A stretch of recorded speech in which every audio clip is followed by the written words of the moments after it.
Welcome back to the Wandering Gypsy RV Life podcast. I'm your host, Stan Cromlish, coming to you from Birdie B at beautiful Kickback Ranch and Event Center in Raymer, Alabama.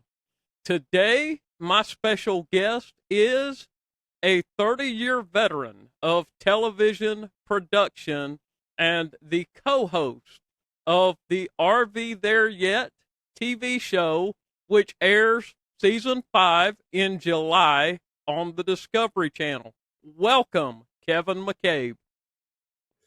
Thank you, Stan. Glad to be here.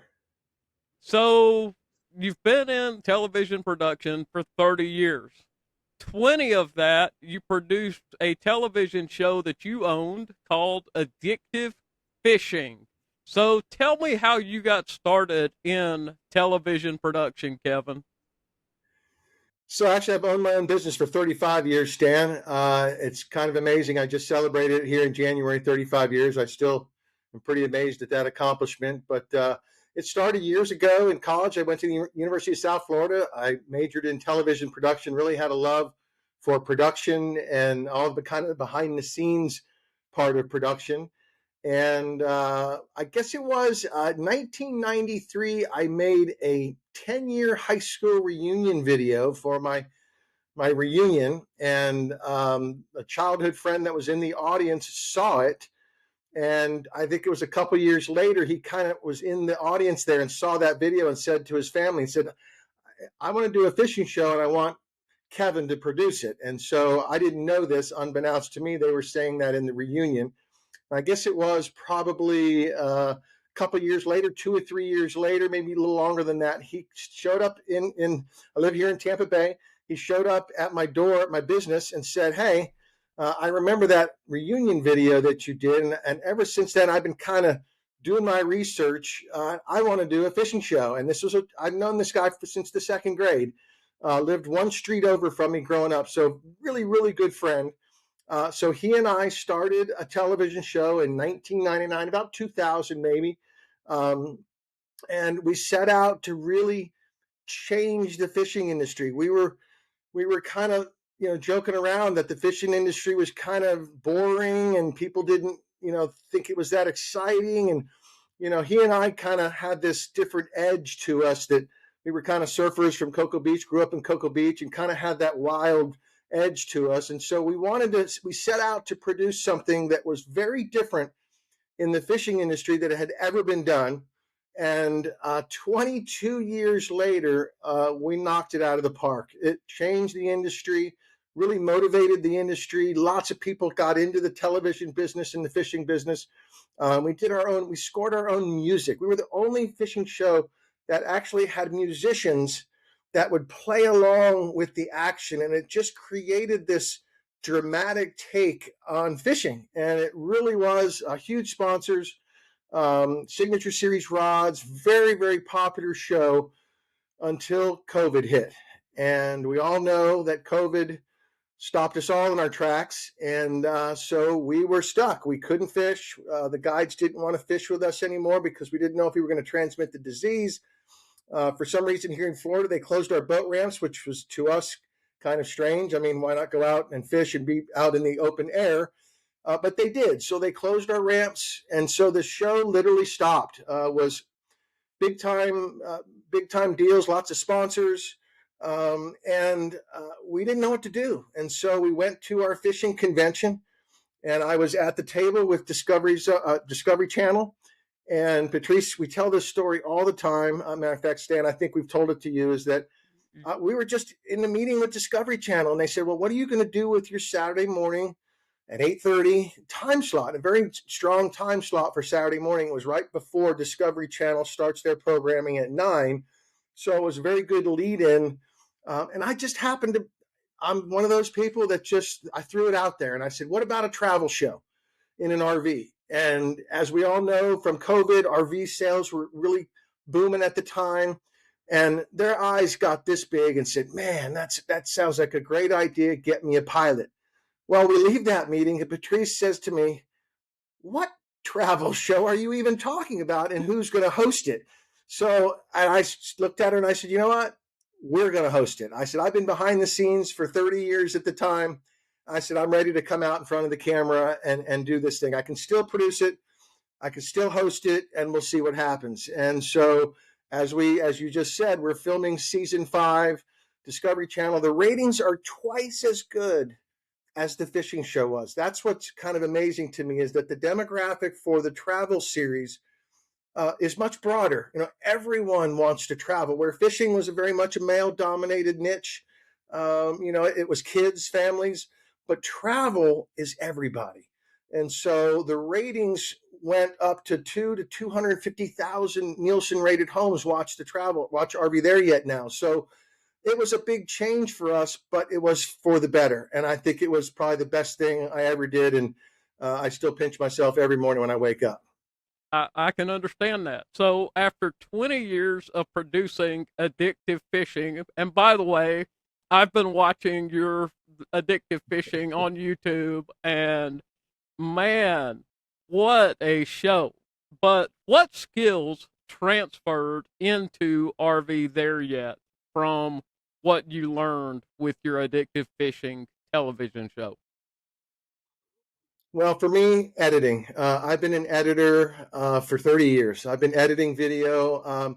Stan, believe it or not, I started in a day when I had 2 video decks and a controller, and I had to set in and out points, and it would pre-roll and it would make the edit. I mean, a lot of people kind of probably are snickering at that right now, but I'm showing my age a little bit. But I started in the heyday of editing where it was very slow, where now with computer editing, non-linear editing, as it was called back in the day.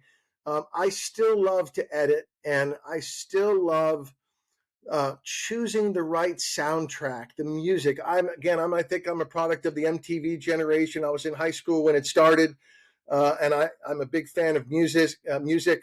And so what transferred over from the fishing show to the travel series, RV There Yet, was finding the right piece of music to make sure that whether we're on a hike, whether we're in Maine, whether we're in Texas, everything has a different sound.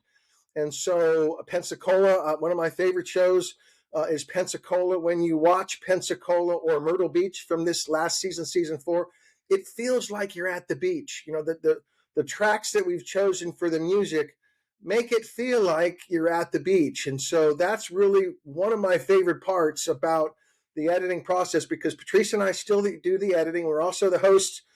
We also produce.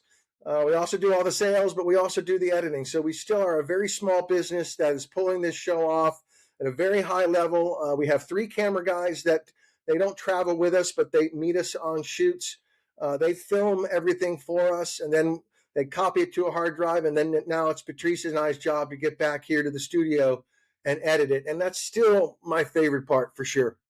So what does long form broadcast storytelling, which is what you're doing with your television show, require that social media creators like myself underestimate? I don't know if it's underestimated or it's just really the differences. But the differences is that, the YouTube genre, the influencer genre, is a first person view. It's you filming yourself. So there are only so many angles you could do. Certainly you could put it on the ground or on a tripod and film yourself, but it's a much different perspective.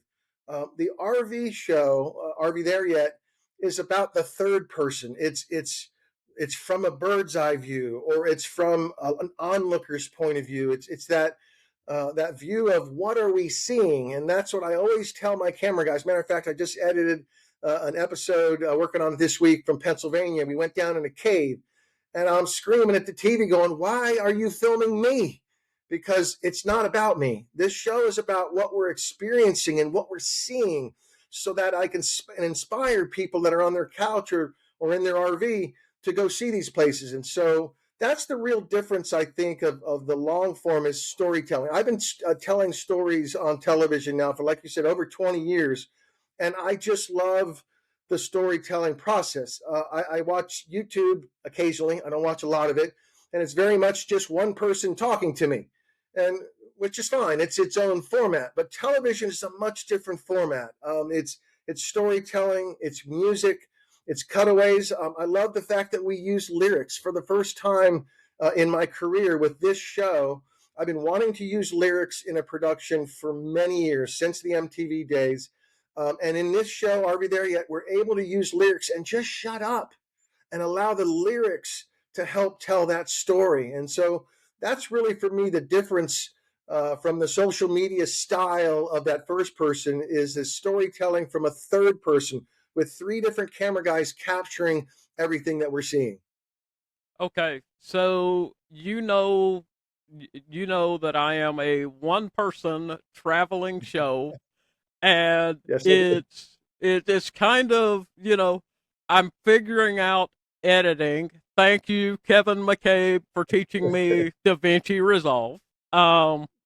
But has production become easier or harder in this streaming era? Has production become harder? Not for me. I've been doing this for a long time on my own. So I've been kind of learning along the way and making mistakes and figuring it out. For you, learning to do a couple different camera angles so that it's not just that one camera angle that tends to get a little bit sleepy at times. That same camera angle, it's like, I want to change. I want a different view of things. But for me, I haven't had trouble making the transition to social media. I've been doing online since 2005 when YouTube started. And even before that, I knew, even before YouTube, I knew we had our own little video player for my fishing show. So I've been kind of on the web even before YouTube. So knowing that, I kind of know. I tell you what's different is the vertical and the horizontal, Right. because I live in a horizontal world, television, and so 16 by 9. Well, now it's 9 by 16. That's been a change for me, is having to be it. So I have my camera guy. So I wear two mics when we film the show now, thanks to social media. I wear a television microphone for that go to the big cameras, the television cameras. And then I wear a social media mic that goes to one of my cameraman's phones. And what he'll do is, all the time we'll be on a break or something, and he'll come up to me vertically holding his phone and say, "Give me a promo," or "Give me." And so it's that the ability to shoot television and social media at the same time. That's probably been the biggest change, if I can say that there is one, in this era of social media, is having two microphones. I never thought I'd have two microphones on at one time, but it gives you the ability to shoot vertically, for the stories and the reels and things for Facebook and YouTube. Okay, so how has audience expectation changed from traditional TV, which is used to be appointment TV? You would sit on Friday night at 9 o'clock and turn on CBS for Dukes of Hazzard. That was the only time you could watch Dukes of Hazzard, was 9 o'clock Fridays. But what's the expectation change from traditional now to YouTube and digital from an audience perspective? Do you find them That's a great question. staying engaged? That's a great question. And it's probably the toughest part of the television genre right now, is that time shifting. Being able to watch it on your time is very important. And so being on at 8:30 in the morning on a Saturday, which is relatively early for some folks that might want to sleep in, and the days of DVR, the digital video recorder, I currently have one still left in my home for sports that I'm missing. Matter of fact, the Olympics right now, I'm making sure I record some for tonight's viewing. But that's really it, is time shifting. And I think that's what kind of the social media aspect has brought to television, is having, a Roku. We have a Roku channel. We have Amazon Prime. We have YouTube. So all of those extra airings or extra places to watch help out a lot on the TV side of things, and that's one of the things we do that's a little bit different, is we go same day online as we air. Because what happens is when the show airs Saturday morning at 8:30 and people wake up at 9, they go, "Dang it, I missed RV There Yet." Well, they want to find it online as fast as they can. You got to hit that while they got it in their mind, and boom, they've got their phone in their hand, and they can go right to YouTube and put in RV There Yet TV, and there's the episode. So we go same day upload online to Roku and YouTube so that we still can capture those people who may not have cable, because we all know it's less and less people each day have cable television. So finding us on Discovery Channel, on that traditional cable channel, is not as easy for some folks that don't have it. So that, I think, is really a big part of it, is being able to time shift and watch it on your schedule as opposed to the television schedule. Okay, so we're shifting gears a little bit. Why RV?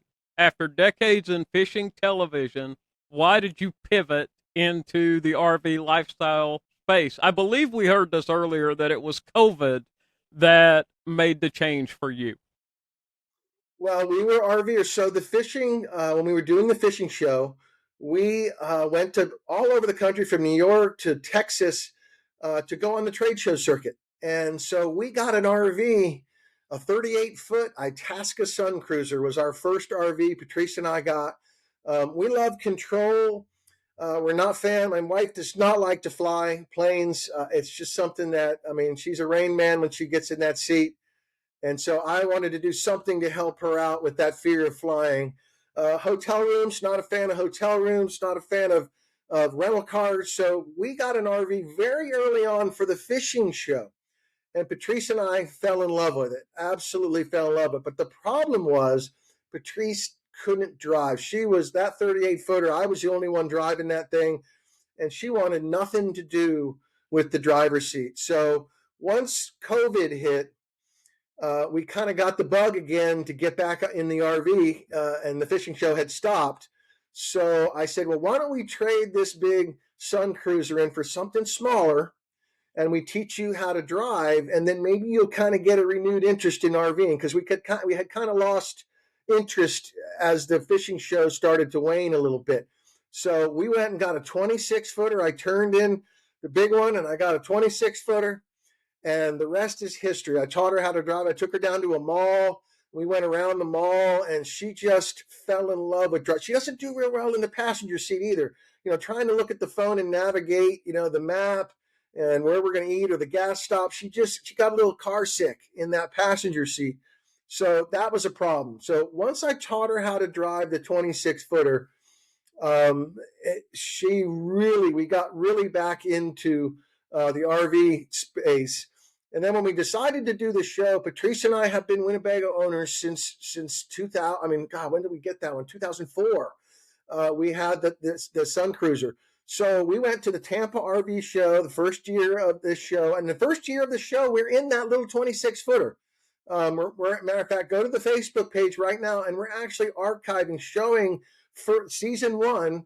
And we'll talk about that, how the format has changed a little bit from season 1, because if you go to our Facebook page, you'll see that it's a little bit different format than what we do now. But that 26-footer is on the first season. So that January, when the Tampa RV Super Show came around, Patrice and I said, we're going to Winnebago. And so it's a funny story. Kelly Harms was in the marketing department of Winnebago at the time. And Patrice and I literally walked right up to her at Tampa and said, we have a show that we're doing on Discovery Channel. We've been Winnebago owners since 2004, and we don't want to do the show without Winnebago. And she literally looked at us and said, great timing, and the rest is history. We've been in Winnebago ever since. We love the product. We love the people. And that's really how it all started. So what did you see in the RV community that made you think, there's actually a show here? So now that, I'll be honest with you, I didn't think one thing about it. When I threw the idea out to Discovery, I didn't think about again, it was one where I think it was one of those ideas that it just came in my head. I threw it out to the Discovery Channel folks. I was in a bind.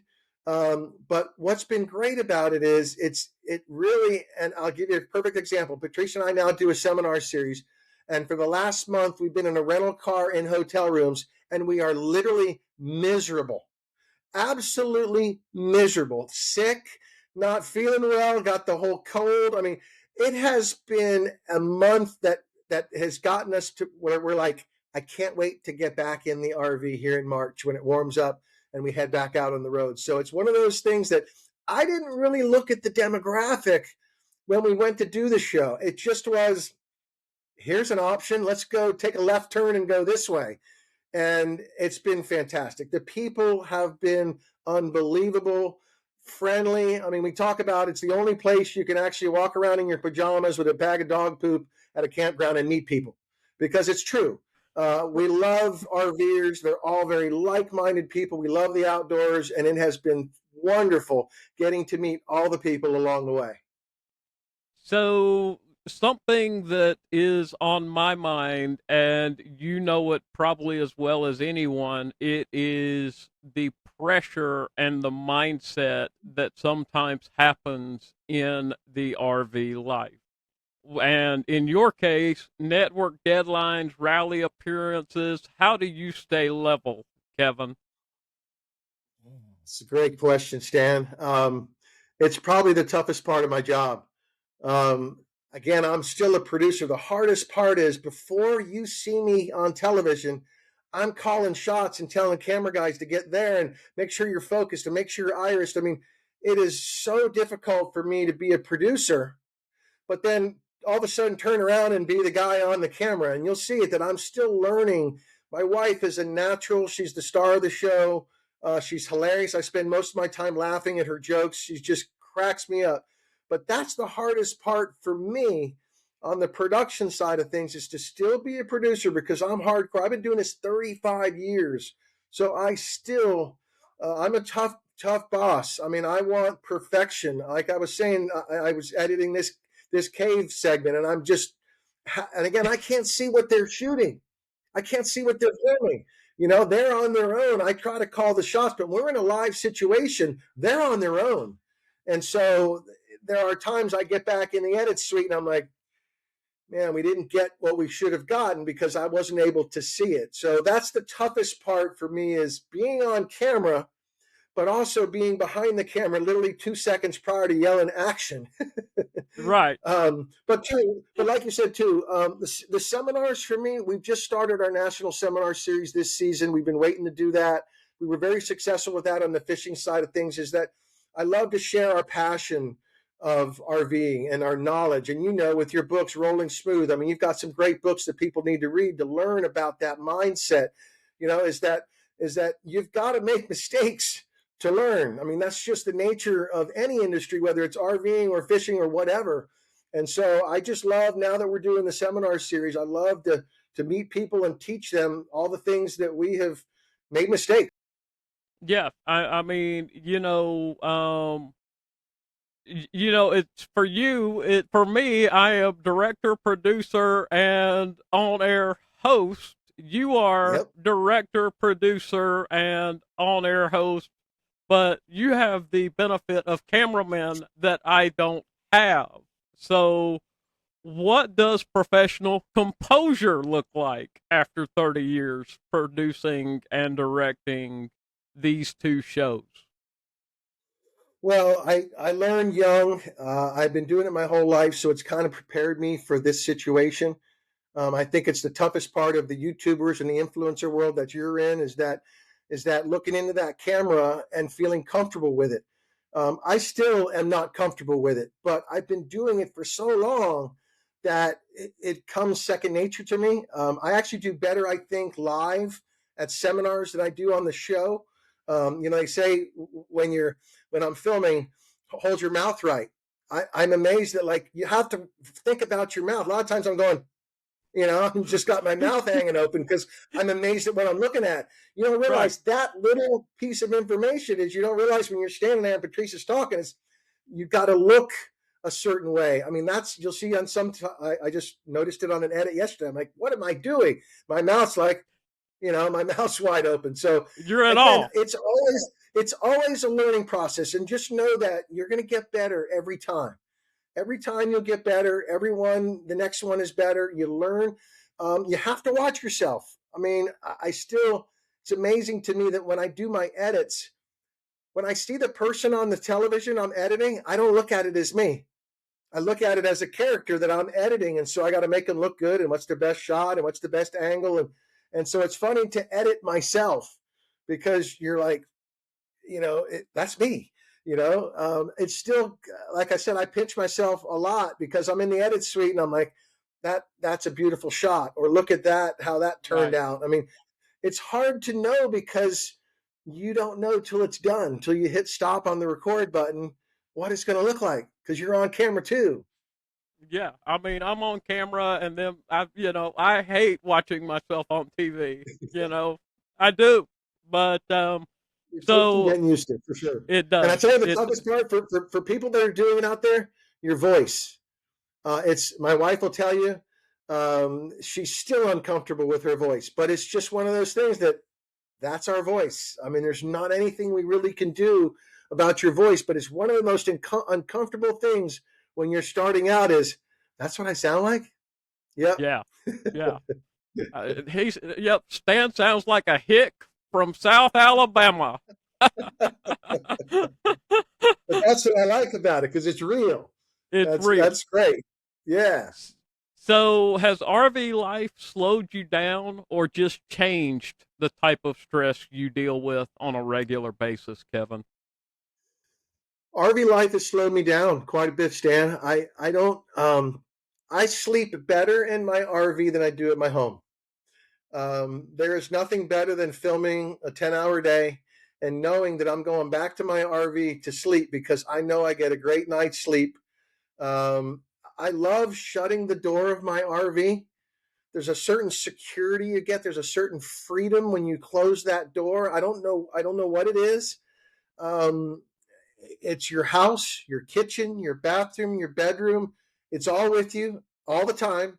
And when that door shuts, and I can't wait, I think I got a couple of weeks. What do we got? 3 weeks, Stan? A month Three before it weeks. shuts. 3 Three weeks. weeks. Three 3 weeks. weeks.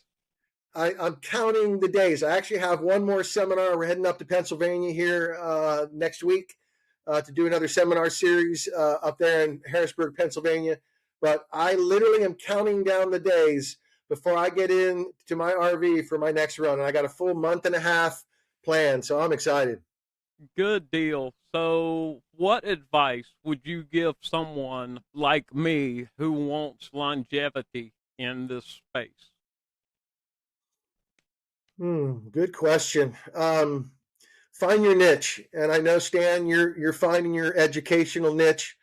It's you've got to find your place in the spectrum of, is it education, is it influencer, is it partners. We're very much a partner based show where I talk about a power watchdog, or I talk about a Magna Grill or a Winnebago. I mean that's the nature of our business. Is we are personal endorsements for companies, but you're in a space where it's about educating and inspiring people to learn from, whether it's mistakes or whether it's things that have happened to you, to where you can provide that information to people to make it easier RV. Because again, it's a daunting task. People look at we're both Class A RVers, which is a big motorhome on wheels, and it's scary for some. I mean, and so having that information, and your book series is fantastic. I'm getting ready to listen to it on our next trip out west to Arizona. Patrice and I are going to listen to your audio books on the way out. So I can't wait to learn some of the things that you talk about in your books, because that's what it's all about, is imparting that information and sharing that with people to make it easier to do the RV lifestyle. Because once you try the RV lifestyle, there's nothing like it. The freedom, this country, the people, it's like nothing else. It is, Kevin. It is. I mean, you meet all different types of people from all Yep. different walks of life. Yep. And from the family just starting out in a 22-foot travel trailer, all the way up to the folks who are driving these Class A buses like you and I are. Yes, both of ours are gas, but they're still, mine's 36. I think yours is about the same size. Yep. Um, and you alluded to it a second ago. The FRVA rally in Perry, Georgia in March. You and Patrice don't just show up at Perry. You run an entire building. That's a serious commitment to the Family RV Association, Kevin. Well, again, I think it's our commitment to RVing and the RV lifestyle. And when we met the Family RV Association folks, we believe in a club. We wanted to be part of a club. It's the oldest club in the country, so what better one to be a part of? So when we met those folks at their Perry rally, they do it every March. This year it's March 18th to the 21st. I think over 1,000 RVs are showing up, so that's a couple thousand people on the Georgia National Fairgrounds. So it's right off of I-75, so you can't miss it. But they offered us an entire building to do the RV There Yet Discovery Zone, and it was something that kind of spoke to me. I wanted to have a seminar stage that had speakers on all day long talking about products to teach people about different products. And I also wanted to have RVs in there. So last year we had the Winnebago Motorized with us, and this year we have the Winnebago Towables with us, which is, believe it or not, Patrice and I are looking at a towable right now for our crew to be with us full time on the show, having at least one with us all the time. So we're talking to Winnebago Towables. We're talking to Ford Motor Company about getting us a truck. So there's tremendous interest in the show right now, and Family RV Association has been gracious to give us this entire building that we call the Discovery Zone, and we're doing some fun stuff. So if you're out there, you don't even have to be a member of Family RV Association. Anybody can come to this rally. They got great entertainment. They got hundreds of seminars. I mean, I think it's over 140 different seminars and different topics for you to learn about the RV lifestyle. So you don't even have to be a member. Come check it out. This is their international rally. They do it every year in Perry, Georgia. I think they do 2 a year, one on the east, one in the west, or the kind of the central part of the country. So even if you're not a member, you can come and check it out and stop by the Georgia Growing Building. We'll be in there we start on Wednesday. Actually, we'll be there on Tuesday, but Wednesday, the exhibit hall opens at 1, and then Thursday, Friday, and Saturday, all day long, every day. Patrice's mom's going to be with us at the front desk, so you can come up and say hi. Stan's going to be in there with his books, the Rolling Smooth books, so come say hi to Stan. It's a great time. You guys should come out and check it out. So you probably just hit on it. What does partnering with the FRVA mean to you and Patrice at this stage of your careers? Well, it's just access to a huge database of viewers and that's why Patrice and I are doing our seminar series. We just went to Boston and we took the show with us. We have a theater that we show the episodes because, like you said, not everybody's able to watch the show Saturday mornings at 8:30 on Discovery. So us taking it to different markets, Huntsville, Alabama, Knoxville, Tennessee, Harrisburg, Pennsylvania. And FRVA is just like that, the Family RV Association. They have over 100,000 members. So being able to connect with whether it's 2,000 here in Perry, Georgia, and what's great about RVers is once you tell one, you've probably told a dozen because they're going to go out to the campground and they're going to tell their friends, oh, I met Kevin and Patrice, or I saw the show, or something will resonate with someone. And again, it's all different locations of the show from all over the country. One episode is going to resonate with a different person, and that's what's so great is to be able to connect with people in that way. So many people watch the show with their bucket list in hand. We go to hidden gems. We don't go to the big national parks because they don't really need the advertising. So we're all about state parks. So people actually watch the show with a bucket list in hand. And it's the same thing when we go to the Family RV Association, when we meet people, is that it's just lasting connections that we'll know some of these folks for the rest of our lives. So why invest in live education when you already have your national TV platform, Kevin? My answer to that is it's the in person that you usually get the most out of for education over what you can see on YouTube or TV or that sort of thing. But what's your take on that, Kevin? So for me, really, educating a consumer makes it easier for them to make a purchase. All right. So again, as we said, it's a daunting task getting into the RV industry because it's an expensive investment. So getting people educated, whether it's on a Class B, a Class C, a Class A, a fifth wheel, a bumper pull, a Super C, whatever it may be, we've had experience with all. Trace and I when we go to these shows, we go in every RV. I want to see what's the newest thing. Matter of fact, the newest thing we saw was a Murphy pantry. I had never seen a Murphy pantry. It's kind of like a Murphy bed, but it's the pantries behind the TV. And there was this little wall that opened up. We just saw that in Boston. So I love to learn about RVing. So sharing that with people, it makes them more confident, whether it's electrical, with the power watchdog and understanding the importance of having a surge protector. Water filters, the water filter that comes with your RV is probably not the best unless you're buying a really high-end RV that comes with a sophisticated water filter. So getting the water from a state park, so to speak. When you go around the country, some of our state parks are some of the oldest infrastructure in the country. So telling people about the importance of a water filter, safety, having safety equipment with you just in case, when and if, Stan, we know it, you're going to break down. There is nothing more terrifying than trying to change a tire or fix something, a hatch, on the road with people blowing by you at 70, 80 miles an hour. So having triangles. So I just love to teach people. Matter of fact, we just got an email from a person we met in Boston, and it was a wonderful email I sent to all my partners, and I sent it to the promoter of the show that says that this guy said that we made it easier for him to make a purchase in the 20 minutes that he spent with us, that it just helped him settle his mind on a number of questions. And let me tell you, you can get your answers on YouTube if you want. But people like you, Stan, and me who have lived it for 20 years, we've been there. We've had breakdowns. I know you just had your stove just broke down and leaks.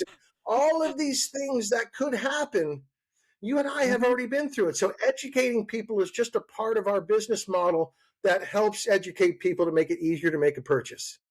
So what role does the Family RV Association play in strengthening our RV community in the long run, Kevin? Well, again, it goes back to education, I think, and camaraderie and fellowship. One of my favorite parts about the Family RV Association is when you join, you get what they call the egg. It's a plaque. That's a FRVA number, that you're a member number. And what you do is you mount that. It's either in your dash or on your dashboard, or you mount it on your ladder in the back. And just that connection, that acknowledgement that you're part of the FRVA, the Family RV Association, has tremendous benefits. I mean, it's not only the benefits of the roadside assistance, their Wi-Fi, their tires. They have so many different tangible benefits, but the intangibles is the community that you get. If something happens to you on the road and you're part of the FRVA, there's going to be somebody around you that can help you out. And that's what my favorite part is. If you get in a bind and you're in the middle of Kansas, there's going to be somebody nearby that can at least give you the information, help you find somebody, or come to your rescue if something were to happen. That's the safety side of it, but there's also the camping side of it. When you pull into a campground and someone sees that FRVA plaque, immediately you know you have a friend that you're going to meet in that campground, and you're going to know that they can even give you advice. They can tell you where the best hike is, where to eat. So again, it's that fellowship that when you're on your own and you buy an RV, it's just you and your family. So right. Having a club at 50, 100,000 people that are part of it, there's just a lot of, they got your back. And that's really what I love about the Family RV Association. And so do I, Kevin. I mean, I am member number 511081. And my plaque is on my ladder in the back. I had to. Yep. You mentioned the roof leak. I had to navigate my plaque to climbing up the ladder to get on the roof to silicone, and you threatened me by saying you're going to use that image in one of your seminars, and I don't blame you. I'm not one that uses Dicor real well. The caulk gun and that Dicor, it would come out looking like what you had there, and it would have gotten all over me. Hey, at least my hands were clean. But no, it's, what I did is I probably made a pastry chef pretty, because I applied it like I was applying icing to a cupcake. Do you see rallies like Perry becoming more important as RV ownership grows? Or rallies in Yes, general, I do. not just. Yes, I do. Yes, I do. I mean, again, I see, that's one of the questions we have right now is people want to camp with us. So we're getting to the point where we're talking about a rally somewhere. Matter of fact, Campers Inn here just bought Lazy Days here in Tampa, and they have a campground, and they have actually mentioned to us that if we would like to do a rally, we can do it there. So yeah, rallies are a way for people to meet us, people to connect, learn, and again, like I said, that fellowship that carries far beyond the rally. Once you leave, having people to travel with. There's nothing better than having another RV following you, or two or three, a caravan. Traveling this country, going to state parks, national parks, whatever have you. That's a lot of fun traveling with people. So I'm all about that. Is I'm all about rallies. I guess we could drop that Patrice and I are going to be doing a RV Eats segment at Perry. I'm going to be teaching her how to cook crawfish etouffee, and I think she's excited about that, Kevin. Yeah, I'd say that's one of the spin-offs we have is so we try to cook on the show as much as possible. But what happens is, in the grand scheme of a half an hour show, something usually gets cut. And unfortunately, Patrice's favorite segment of cooking, and she's a wonderful cook, it sometimes gets cut. So we have gone ahead and created a spinoff called RV Eats. And yes, you and Patrice will be doing one from Perry, Georgia at the FRVA event here in March. And I look forward to being the camera guy for you guys, and certainly the taster, to see how it comes out. Hey, I'm looking forward to it. Everybody raves about my crawfish etouffee. Nice. I think I can give Patrice a run for her money, although she uses fresh, I use frozen, but that's just me. And so with over 30 plus years in media, how do you decide which partnerships align with your values, your ethics, your integrity? That's a great question. We turn away quite a few folks. One of the things that Patrice and I said back in the day when we went after Winnebago is we have to believe in the product. We don't just take a product because they knock on our door and want to be on the show. I just signed up Lumitech Lighting. Lumitech is probably one of the best marine lighting companies out there here in Florida, and they're moving into the RV space. So the ground effect lighting on the bottom of your RV, your inserts in your living room and things like that. Patrice's kitchen, outside kitchen.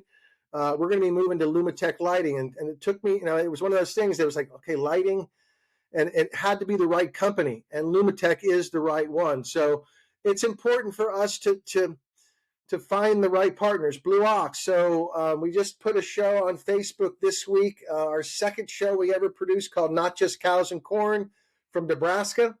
And when we aired that show, the first call we got the day after that show aired, Monday after that show aired, was from Blue Ox, who is in Pender, Nebraska. And they said, we want to be a part of this show and support this show. And again, probably one of the best companies, if you are into flat towing or sway bars or Track Pro for your trailers, or your fifth wheel hitches. Fifth generation, 100-year-old company out of Pender, Nebraska. Probably the best company we ever found. We'll be with them forever. Mike and Paul Hesse, wonderful people who own the company. We have just really bonded with them. So again, it's that the people, the product, and it's got to fit into what we do. Magma Grills. Patrice loves to cook, so they work. A lot of our clients came over from the marine business. That's what's very interesting. Starbright, this company right here. I've been with them for over 25 years. They were the first call I made when I told that idea to Discovery Channel. I made a call on Monday right to Starbright and said, "Greg, are you with us?" and he is a marine company. His products are for cleaning boats, but he also it slides right over into the RV space as well. So same thing with Magma. Magma was a grill that you put in a rod holder on a boat. So now they just made a tripod, or they put it on the ball of your tow vehicle, and so now it works for RVing. So a lot of people, SeaDeck. SeaDeck makes the deck of boats. It's soft for your feet on your boat. Well, now they make RV step pads. So we've brought a lot of people over from the marine industry into the RV industry, and I think that's been a really big thing for us. Well, good. One of the things that I try to maintain with the Wandering Gypsy RV life is my authenticity in what I'm doing. And has that gotten harder for you in this digital era? I know it's been hard for me to maintain because you're chasing algorithms. You're chasing the YouTube trend of the week. And I finally decided I'm not chasing any of that. I'm going to be Stan Cromlish, Wandering Gypsy RV life. What about you, And Kevin? Stan, keep doing what you're doing. You're heading in the right space, and you got the right niche. Ours is our business model. So we brought a business model over from the fishing business. The boat, the motor, the rod, the reel, the line, the lure. I mean, that was our business model in the fishing show. And so when I made the transition and threw out the travel show, I immediately thought RV, tow vehicle, surge protectors, grills. I mean, it all was very much the same way, but it's a very different take than you have. So again, it's finding that lane. I don't think there's many people that are in our lane. The influencers are doing their thing, and they're focused on their YouTube, and they're posting every week, and it's kind of that viewership is their revenue. Ours is a different business model. Ours is supporting partners, tourism boards, economic development councils. I mean, Pennsylvania brought us in to do 2 episodes. So we're able to come. Branson, Missouri brought us in to do an episode. So we have ways that in this business model that work for us. And like we said, stay in your lane with Rolling Smooth, your book series, real life. I mean, yours is what I call real life. I mean, yours is truly testimonials, excuse me, is really testimonials from your life. Mine is a little bit different take. And so you just got to find your take and stay in that lane. So you and I talk all the time, and you give great advice. What advice would you give creators entering the RV space today? You've given me a ton, and I certainly appreciate it. Well, I tell you, I give kudos to all the influencers and the YouTubers out there, because they are producing. I produce 13 shows a year. They're producing 1 a week, which is 52 and even more. I find that I don't want to get burnt out. I read an article on a guy who had 2 million followers, and he was this action sports guy, and he was jumping off cliffs and doing all this crazy stuff. And that one day he woke up and said, I don't want to be in front of the camera. It got tired. He got burnt out. So my advice to folks that are in the influencer and in the social world, again, I'm in a little bit different space, is don't burn yourself out. Don't put every minute of your life on camera and your children's lives. And it's just, for me, find a balance. You don't have to post 2 times, 3 times a week. I mean, now I see Facebook has these milestones. You post six posts a week and post 14 reels and this and that, and you get $100. And I'm like, I'm not going to chase that. I'm not really interested in chasing that social media achievements. I want to stay in my lane, produce my 13 shows, do our seminar series, and really that's my take, is that there are people out there that are just grinding. I mean, grinding every day. They're filming themselves. I mean, I see the other day, somebody was vacuuming their floor, and I'm like, are you kidding me? Take a break and don't film something for half a day. Just sit down and relax. I get worried that we're going to get burnt out. Social media is going to burn us all out if we keep pushing and grinding too hard. So that's my advice: is don't take a break. So I do a podcast episode one a week, and you Yeah. know, and the one of the things that I decided early on when I started was I'm not gonna when I have a problem, I don't break out the video camera to solve the problem.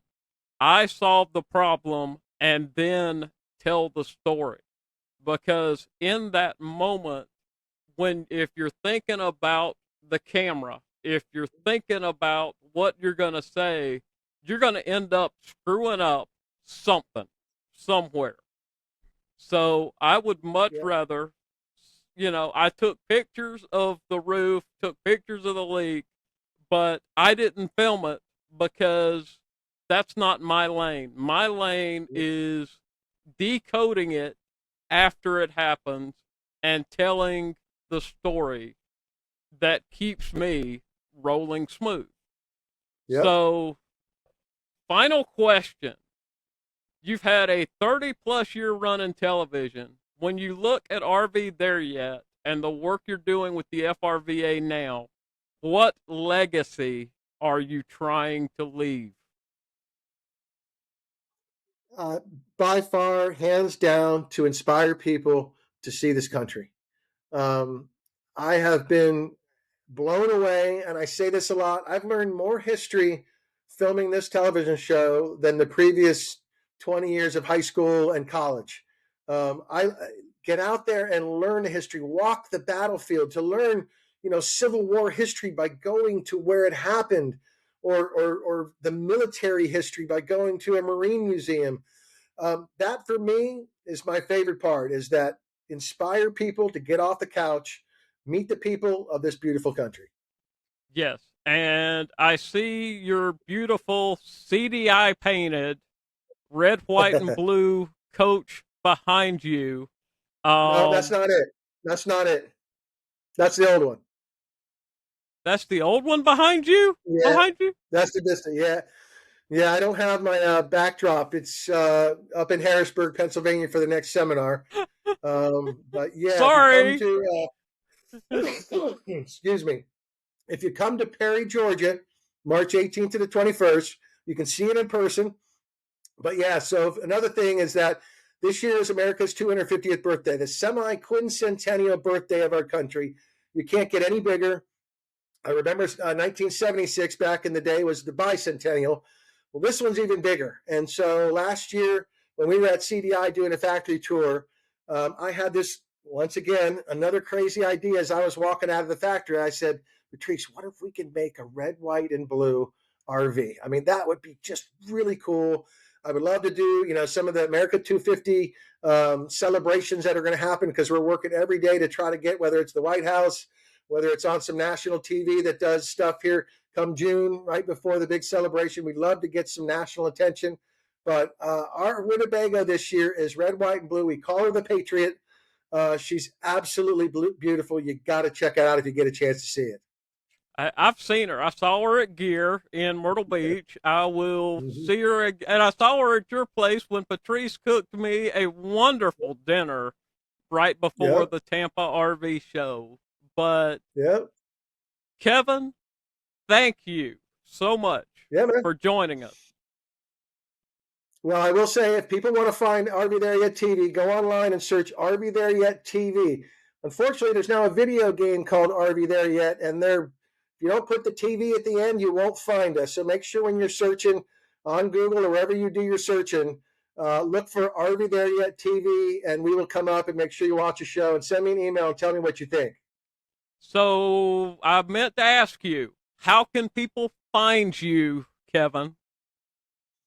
Well, it's RVThereYetTV.com is the website. We do a monthly blog up there. We've got a subscriber database, so drop me your email in there.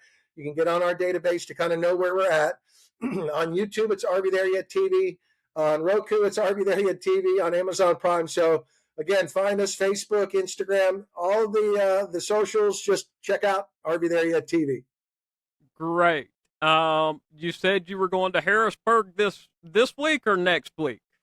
Next week, it's not this weekend. The following weekend, we'll be in Harrisburg, Pennsylvania for the largest indoor RV show in the country. million square feet, tons of RVs, all different kinds of RVs. And we'll be doing seminars every day there. So check us out if you're in the area.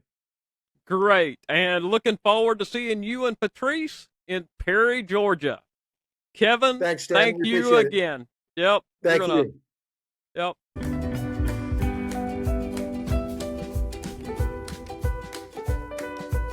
Thanks for riding along with me. If you've enjoyed today's episode, don't forget to subscribe, leave a comment, and share it with a fellow wanderer. You can find more stories, photos, and videos at wanderinggypsyrvlife.com.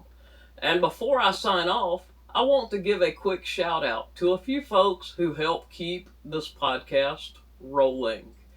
Techno RV has been my go-to for RV gear, from water filtration to GPS and everything in between. You can find their products through my affiliate link at Techno RV. They really do help you adventure more and worry less. And finally, my good friend Doug Simcox and his podcast, Beyond the Chutes. If you love rodeo history, cowboy storytelling, and the legends of the arena, it's well worth a listen. Until next time, keep your rig rolling smooth, keep your coffee hot. Remember, sometimes the best roads are the ones the GPS won't even show you. Not all who wander are lost.